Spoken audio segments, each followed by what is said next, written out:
Shalom, shalom, bien-aimés dans le Seigneur. Je crois que vous vous portez très bien. Vous avez bien passé la nuit et vous commencez aussi très bien cette belle journée et cette belle semaine que le Seigneur nous a déjà donnée.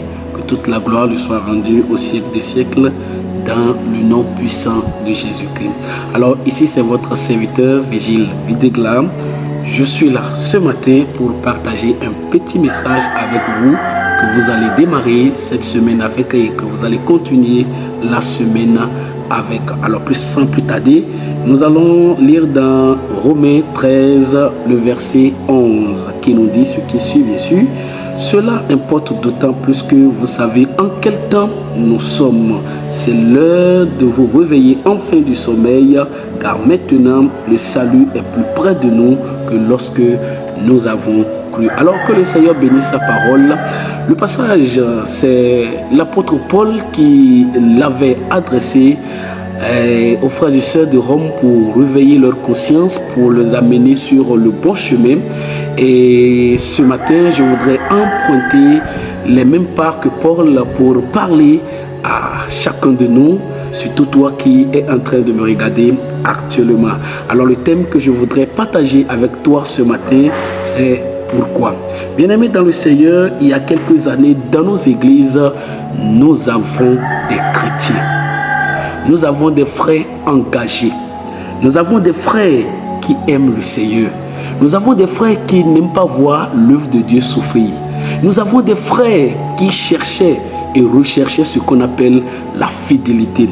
Oui, nous avons surtout des frères qui s'encourageaient les uns les autres. Des frères qui étaient prêts à faire la volonté de Dieu. Des frères qui soutenaient l'œuvre de Dieu.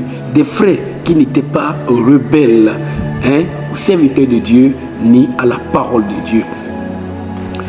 Est-ce que Dieu a changé? Est-ce que la parole de Dieu a changé? Ou bien, certainement, nous sommes rentrés dans une nouvelle saison. Frère, aujourd'hui, quand nous regardons dans nos églises, nous n'avons plus des chrétiens. Nous n'avons plus des hommes engagés. Des gens prêts à servir Dieu. Des gens prêts à faire la volonté de Dieu. Des gens prêts à rester fidèles, à soutenir l'œuvre de Dieu. Nous n'en avons plus. Et pourquoi? Je crois que c'est l'heure de nous réveiller enfin de notre sommeil. Beaucoup disent qu'ils sont sauvés, ils sont rachetés, ils vont dans les églises, mais qu'est-ce qui a changé?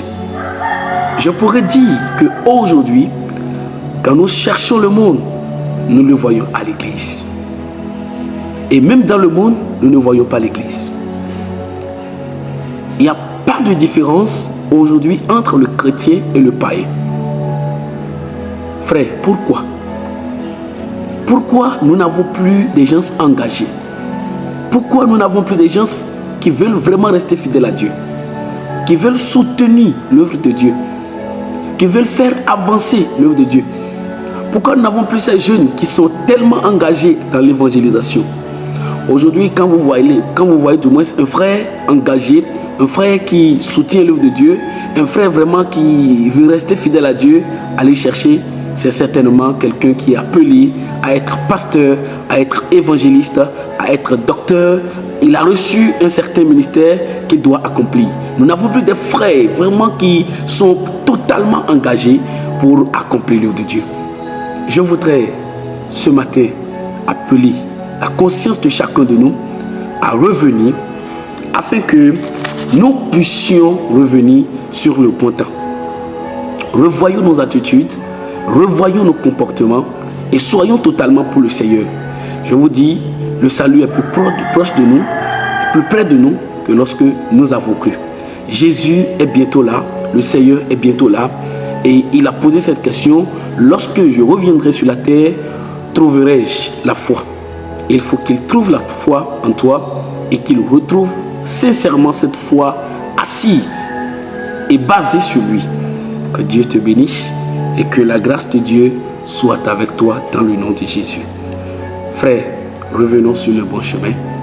Attachons-nous à Dieu. Engageons-nous dans l'œuvre. Soyons totalement pour le Seigneur. travaillons pour Dieu et que Dieu vous bénisse.